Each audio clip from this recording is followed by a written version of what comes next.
morning. So, today is July 14. So, aalis kami kasi marami kaming errands. And today is ipapagroom namin si Baxter.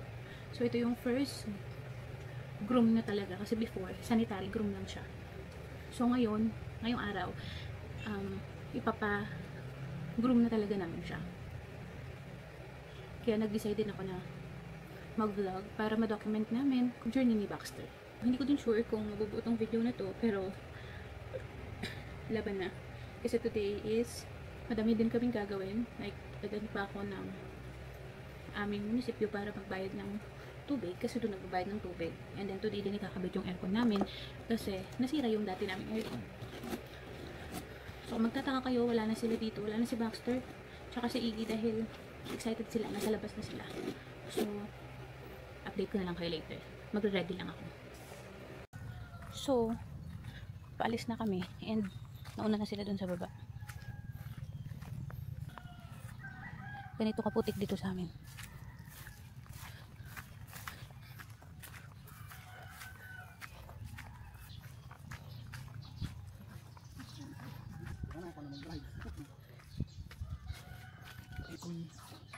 Chikoy.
Ayaw niya. Sumasabi.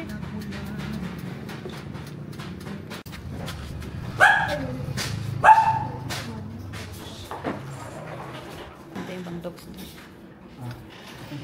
Good morning po. Hello! Ready na si Baxter. Parang hindi ba? Nanginginig.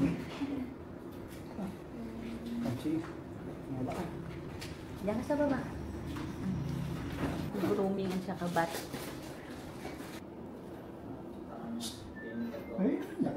Hello. Mommy and Dada, help? Excuse me, Kuya. Hindi ako yung maniligaw dyan, ha? Naku po, ito na nga.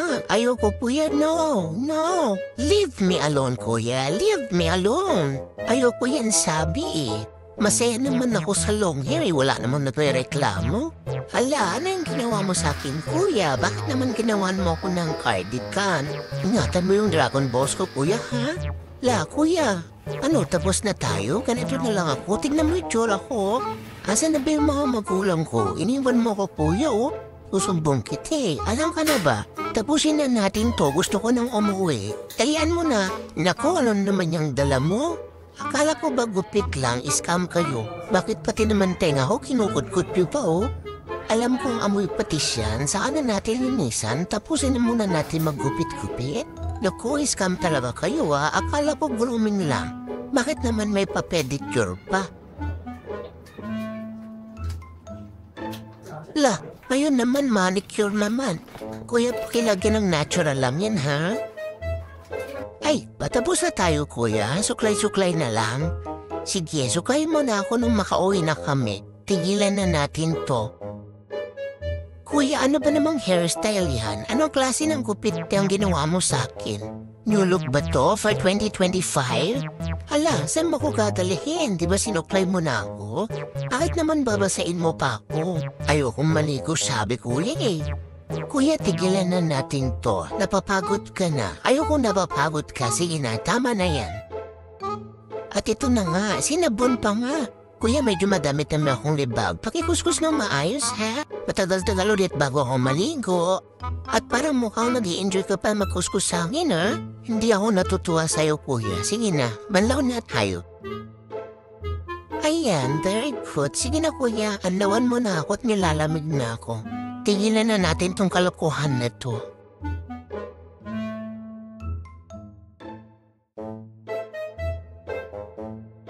Wala nang sabon, kuya. Sige na, tama na yan. Piga-piga na. Kunin mo na yung magic towel mo at tigilan na natin to. Mukhang maganda talaga yung magic towel mo. Sabihin mo yan sa mami, kuya. Affiliate niya yan. Ilalagay niya yung link sa yellow basket. Naku po, ito na yung kaaway ko. Kuya, ayoko yung blower. Hindi kami batinan. What if pakawalan mo na lang ako dyan? Asan ba yung electric pan nyo? Tutok mo na lang sa akin yung electric pan. Kuya, ayaw ko yan eh. Hindi kami batiinan eh. Sabi ko sa'yo, ayaw ko yan eh. Tama na kasi. Okay na yan. Okay na yung buhok ko. Hayaan mo ng ganyan. Pagkitawag may mga magulang ko, uwi na kami. Tama na to. Ala, may pagupit pa ulit. Kuya, magkira ka naman ng buhok ko. Ano namang kalbo na ako nito? Alam ba na mga magulang ko na ganito yung gupit ko? Bakit hindi na nila ako makilala? What if, kuya, tigilan mo na ako? Isunod mo na yun, yung bagong dating. Siya naman, okay na siguro yan. Okay na yan? Excuse me, kuya. Kuya, isama mo na rin kaya akong ilabas kasama nung camera. Ibili mo na rin ako sa dana ko. How is you? No, how is you ka dyan? Tignan mo yung ginawa nila sa akin, mami ko. Naging pogi ba ako sa gupit na to? Parang din akong pampodel dito eh.